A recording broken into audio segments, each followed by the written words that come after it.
محترم طلباء کرام، السلام علیکم۔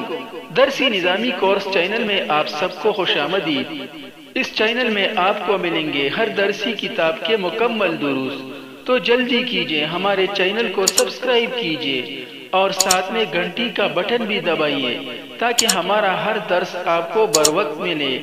اللہ تعالی ہم سب کو سننے، سمجھنے، عمل کرنے اور اخلاص کی توفیق عطا فرمائے، آمین یا رب العالمین۔ تو آئیے پڑھتے ہیں آج کا درس۔ نحمده ونصلي على رسوله الكريم، اما بعد فاعوذ باللہ من الشیطان الرجیم، بسم اللہ الرحمن الرحیم۔ امام وراء۔ محترم طلباء کرام، پچھلے درس میں ہم نے ظروف کے بارے میں پڑھ لیا تھا کہ ظروف جو کہ ظرف کی جمع ہے، اس سے مراد وہ اسم ہے جو جگہ یا وقت کے معنی پر دلالت کرے۔ اگر جگہ کے معنی پر دلالت کرے تو اسے ظرف مکان، اور اگر وقت کے معنی پر دلالت کرے تو اسے ظرف زمان کہتے ہیں۔ آپ نے یہ بھی پڑھ لیا تھا کہ یہ بطور مضاف آئیں گے، یعنی یہ مضاف ہوں گے اور اس کے بعد جو اسم آئے گا وہ مضاف الیہ ہوگا۔ تو اس کے بعد اس کے ساتھ آپ یہ بات بھی شامل کر لیں کہ یہ جملہ میں مبتدا نہیں بن سکتے، خبر کے طور پر ہی آئیں گے۔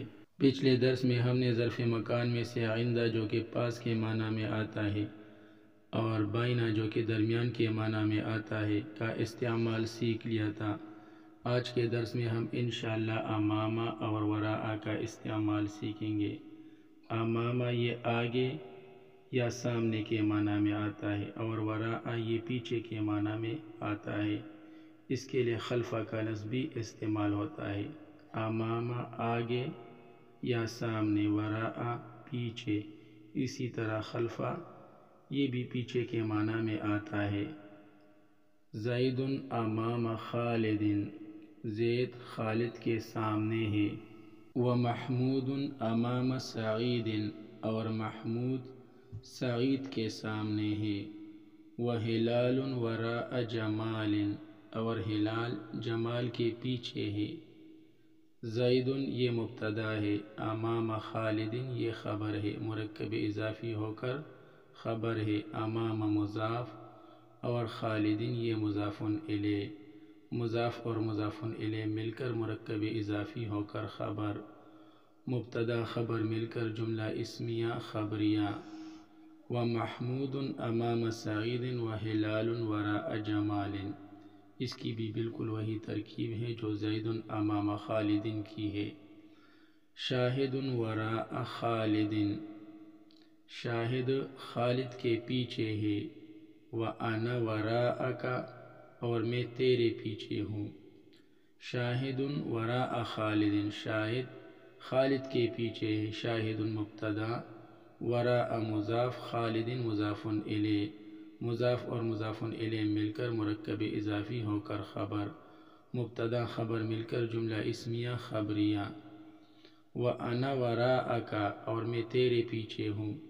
انا جو ہے یہ مبتدا ہے، وراءک میں وراء یہ مضاف ہے، اور کاف ضمیر مخاطب یہ مضاف الیہ ہے، مضاف اور مضاف الیہ مل کر مرکب اضافی ہو کر خبر، مبتدا خبر مل کر جملہ اسمیہ خبریہ۔ انا وراءک، میں تیرے پیچھے ہوں۔ وَأَنْتَ أَمَامِي، اور تو میرے سامنے ہے۔ انت یہ مبتدا ہے، امامی میں امامہ جو ہے یہ مضاف ہے، اور یا ضمیر متکلم یہ مضاف الیہ ہے، مضاف اور مضاف الیہ مل کر مرکب اضافی ہو کر خبر، مبتدا خبر مل کر جملہ اسمیہ خبریہ۔ شاہد وراء خالد، شاہد خالد کے پیچھے ہے۔ وَأَنَا وَرَاءَكَ، اور میں تیرے پیچھے ہوں۔ وَأَنْتَ أَمَامِي، اور تو میرے سامنے ہے، تو میرے آگے ہے۔ من عندک، تیرے پاس کون ہے۔ من اس میں استفہام ہو کر مبتدا، عندک مرکب اضافی ہو کر خبر، اس میں عند مضاف ہے اور کاف ضمیر مخاطب یہ مضاف الیہ ہے، مضاف اور مضاف الیہ مل کر مرکب اضافی ہو کر خبر، مبتدا خبر مل کر جملہ اسمیہ استفہامیہ۔ عندی عابد، اس میں عندی جو ہے یہ خبر مقدم ہے، ابھی ہم نے درس کے شروع میں پڑھ لیا تھا کہ ظروف جو ہے یہ مبتدا نہیں بن سکتے بلکہ یہ خبر ہی بنیں گے، جملہ اسمیہ میں یہ خبر کے طور پر آئیں گے، اگرچہ یہ شروع میں ہی کیوں نہ آئے۔ شروع میں تو مبتدا اکثر آتا ہے، لیکن اگر ظروف شروع میں بھی آ جائے تو آنکھیں بند کر کے انہیں خبر بنا لیا کرے۔ تو یہ عندی جو ہے یہ خبر مقدم ہے، عندی میں عندہ یہ مضاف ہے اور یا ضمیر متکلم یہ مضاف الیہ ہے، مضاف اور مضاف الیہ مل کر مرکب اضافی ہو کر خبر مقدم، عابدن یہ مبتدا مؤخر ہے، خبر مقدم اور مبتدا مؤخر مل کر جملہ اسمیہ خبریہ ہو کر جواب استفہام۔ من عندک، من عندک، من کون، عندک تیرے پاس ہے، کون تیرے پاس ہے یا تیرے پاس کون ہے۔ اسی طرح عندی عابد، عابد میرے پاس ہے یا میرے پاس عابد ہے، دونوں طرح آپ ترجمہ کر سکتے ہیں۔ من عندک کون تیرے پاس ہے، تیرے پاس کون ہے۔ عندی عابد، عابد میرے پاس ہے یا میرے پاس عابد ہے، دونوں طرح آپ ترجمہ کر سکتے ہیں۔ من وراءک تیرے پیچھے کون ہے، انت ورائی تو میرے پیچھے ہے یا میرے پیچھے تو ہے۔ من وراءک کون تیرے پیچھے ہے یا تیرے پیچھے کون ہے، انت ورائی تو میرے پیچھے ہے یا میرے پیچھے تو ہے۔ من امامک کون تیرے سامنے ہے یا تیرے سامنے کون ہے۔ شاہد امامی شاہد میرے پیچھے ہے، میرے پیچھے شاہد ہے۔ من خالد، من امام خالد خالد کے سامنے کون ہے۔ زید امام خالد زید خالد کے سامنے ہے۔ من وراء الباب دروازے کے پیچھے کون ہے۔ سعید وراء الباب سعید دروازے کے پیچھے ہے، دروازے کے پیچھے سعید ہے۔ تو سب جملوں کی ترکیب نہایت آسان ہے، انشاءاللہ اگر آپ ذرا سا بھی دماغ پر زور دیں گے تو آپ خود کر سکتے ہیں۔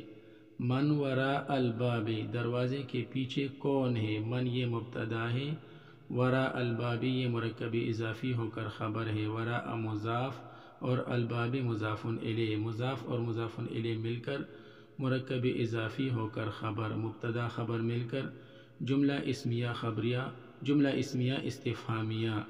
سعید وراء الباب سعید یہ مبتدا ہے اور وراء الباب یہ مرکب اضافی ہو کر خبر، مبتدا خبر مل کر جملہ اسمیہ خبریہ ہو کر جواب استفہام۔ تو من وراء الباب اس کا آپ دو طرح سے ترجمہ کر سکتے ہیں۔